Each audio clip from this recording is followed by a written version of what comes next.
if I had to ask you guys to rank the order of needs for the Cubs right now, how would you do that? I think for this team right now, closer or starter has to be 1, 2. You got to pick one. Yeah, I would say number 1, bullpen. I won't even say closer. I'm just saying bullpen. I would go bullpen first because they have decent depth at starting pitcher, and they could get by if they didn't. I don't know if it would hurt them more than not addressing the bullpen first, but I would go bullpen, starting pitcher, and then I guess I just want more clarity on what's going on at third base. Are we keeping Nico Horner? Those trade talks have died, but who knows? He has been in trade talks most of the offseason.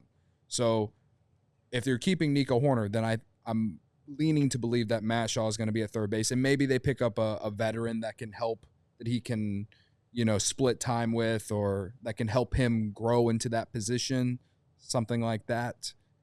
That's what I don't know if that's what I want, but it's a possibility. But Steven, are you asking about what's most important, or how the allocation of funds, right? Like, where should, of the $40 million, where should they focus the most of that money? Should you break it down 20-20 and forget about the hitter or another infielder that they might need at third base? I see everybody in the live YouTube chat, for the most part, bullpen for sure. Closer's number 1. They need a closer, right? And I know that that's what a lot of people would say. I don't disagree with it. This is just another way to look at it is also this. If you were to put, and I can't say this is right, if I knew what I was talking about, I'd be the GM. I'm not. Don't let the facts get in the way of a good story.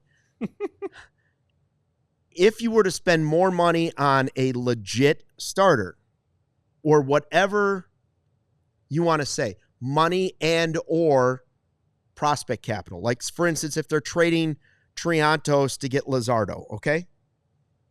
Even though those stocks are dead now. Even though those are allegedly dead. We'll get to that in a second. But let's just say it's another starter that's out there. Now, it's not going to be Dylan Cease. Forget that dream. Cease is not coming back. If you were to invest it more in a quality starter, somebody that can really impact your rotation, there is a trickle-down effect, and not as much as there is the other way around. For instance, if they go ahead and spend a lot of money on a closer, I think closers are more volatile than starters are. That's a philosophy that the Cubs have had, period. They don't ever sign a closer. Mm-hmm. Hardly ever, right? It's been a problem for a long time. Since 2016, closer's been a little iffy. 2017, closer's been a problem. It's harder to go that way. If you sign a starter, let's just call it Luzardo, or trade for a starter, Luzardo,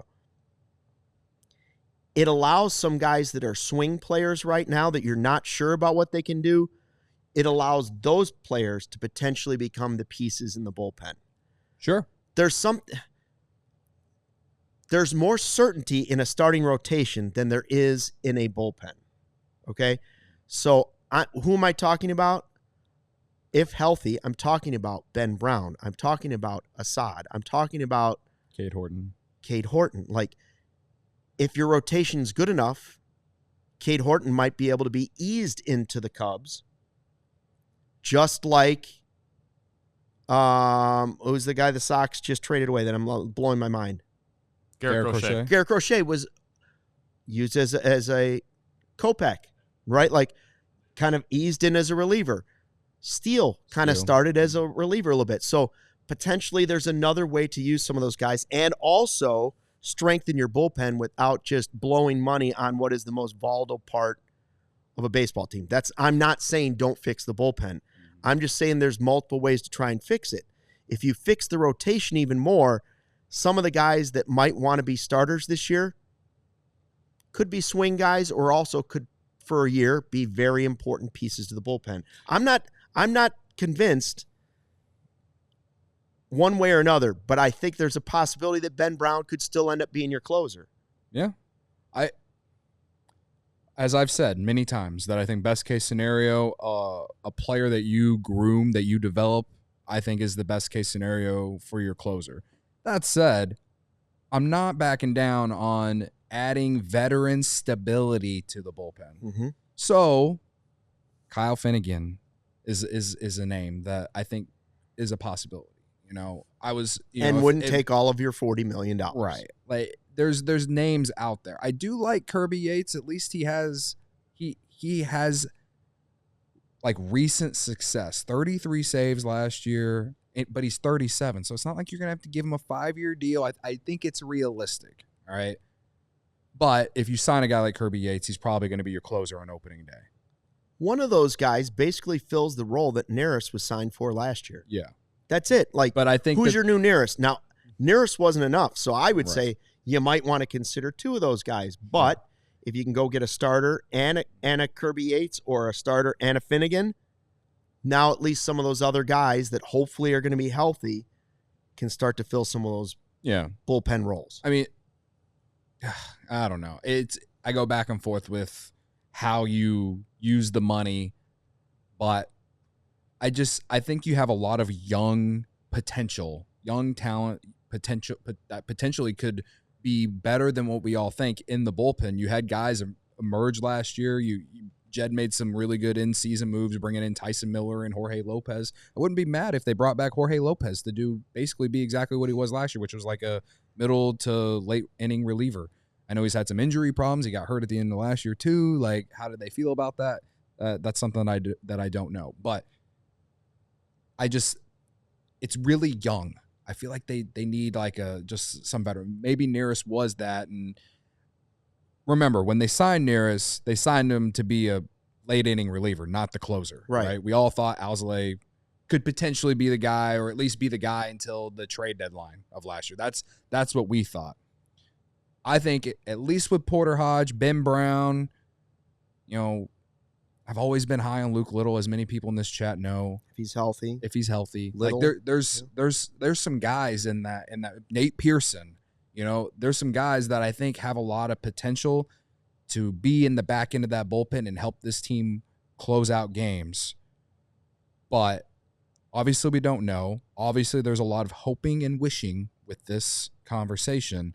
So again, veteran stability, some, a guy that maybe you start the season with, but maybe another guy emerges if he struggles. And at least I think there's better options down the road.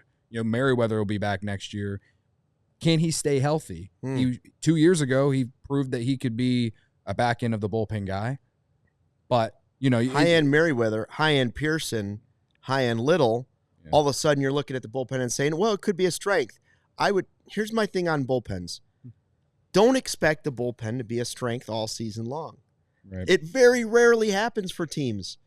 Like, I want it to be more often than not a strength. Yeah. I don't want half of the season for it to be a disaster and the other half for it to be a success. You know what I'm saying? Like, it can't be hot and cold. No, I don't want ice cold. Consistent. I would like some consistency. Less peaks and valleys and more of just a steady roll through the season. I want to not talk about the bullpen. That's what I want to do. Jack Neely is another name too, the guy that they got back in the Mark Leiter Jr. trade. We saw him come up last year at the end of in September, I believe, and he flashes decent stuff. Is that the giant tall guy?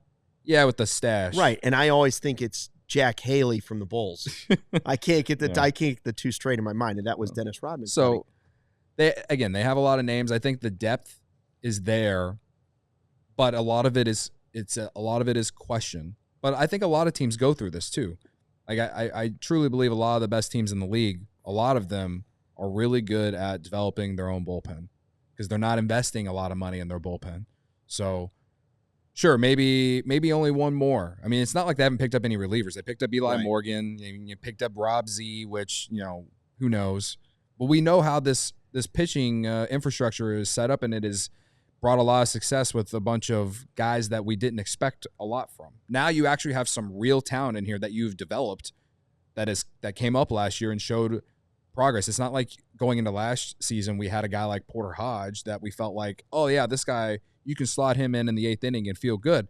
We saw a lot from Porter Hodge last year, and whatever role he's in next season with the Cubs, I feel pretty confident that he can go out there and give you a shutdown inning. I do. It's just 1 year, but he's young. He's got great stuff. And as we've said, bullpens are volatile, but it's not like he's old or anything like that. I think there's reason. I think there's reason for optimism that's not delusional there. I think that there's plenty of confidence I think fans should have about Porter Hodge going in next year. And same thing with a few other guys too, like Nate Pearson. Nate Pearson was awesome in the second half of last season as a reliever that the Cubs picked up at the trade deadline, who was a former top 10 prospect in all of baseball.